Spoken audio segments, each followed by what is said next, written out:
Today I will read Chapter 3 from The Science of Getting Rich by Wallace D. Wattles. Is opportunity monopolized?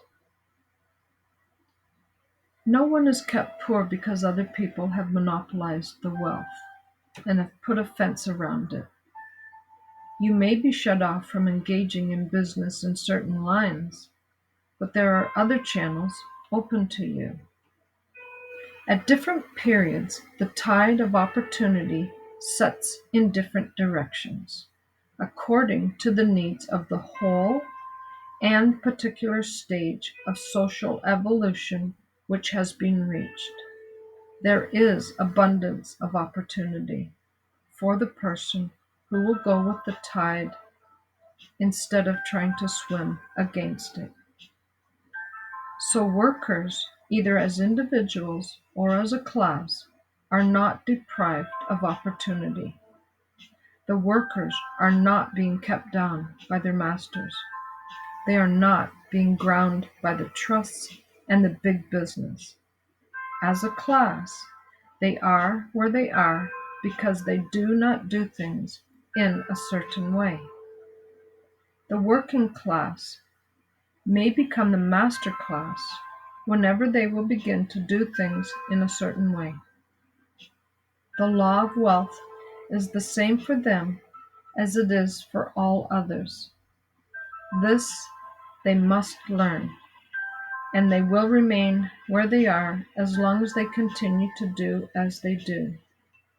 The individual worker, however, is not held down by an entire class's ignorance of these laws. He can follow the tide of opportunity to riches, and this book will tell him how.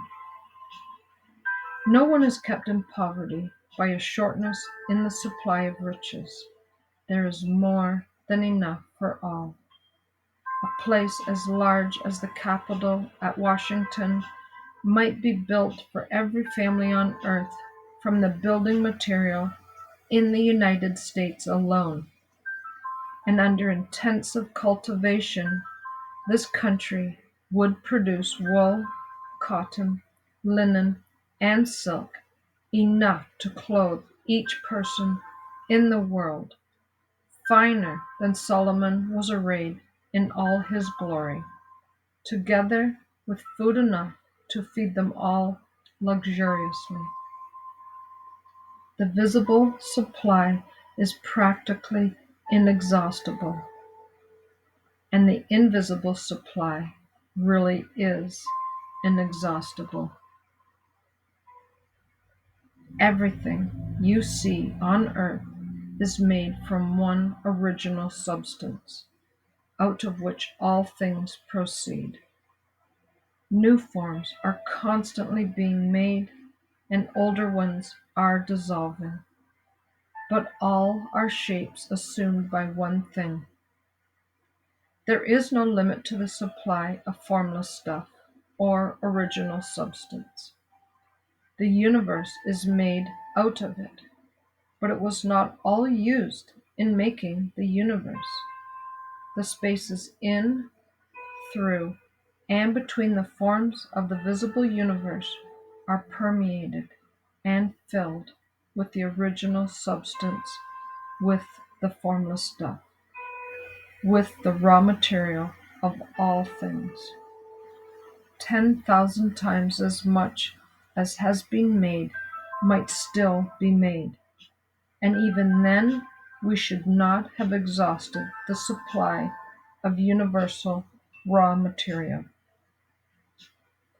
No one, therefore, is poor because nature is poor, or because there is not enough to go around. Nature is an inexhaustible storehouse of riches. The supply will never run short. Original substance is alive with creative energy and is constantly producing more forms. When the supply of building material is exhausted, more will be produced. When the soil is exhausted so that foodstuffs and materials for clothing will no longer grow upon it, it will be renewed, or more soil will be made. When all the gold and silver has been dug from the earth, if humanity is still in such a stage of social development that it needs gold and silver, more will be produced from the formless. The formless stuff responds to the needs of mankind. It will not let the world be without any good thing.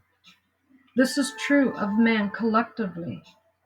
The race as a whole is always abundantly rich.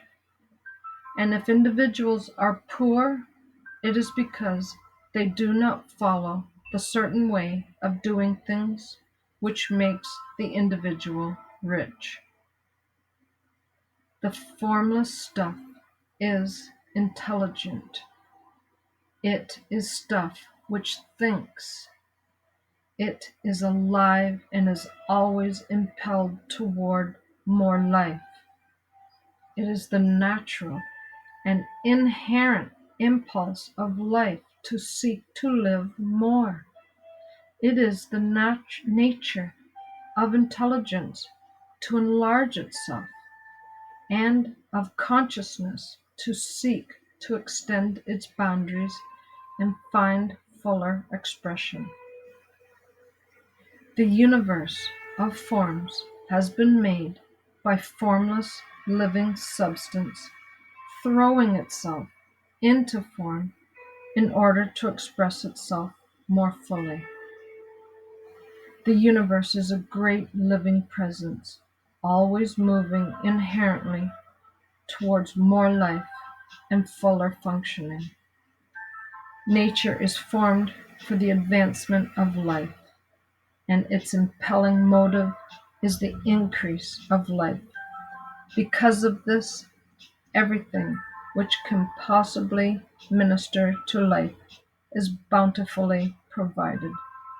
There can be no lack unless God is to contradict himself and nullify his own works. You are not kept poor by lack in the supply of riches. It is a fact, which I shall demonstrate a little farther on, that even the resources of the formless supply are at the command of the man or woman who will act and think in a certain way.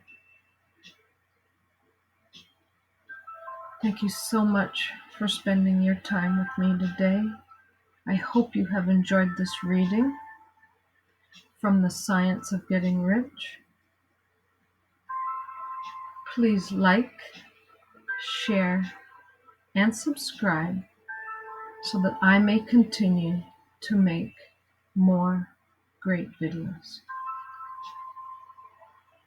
Namaste.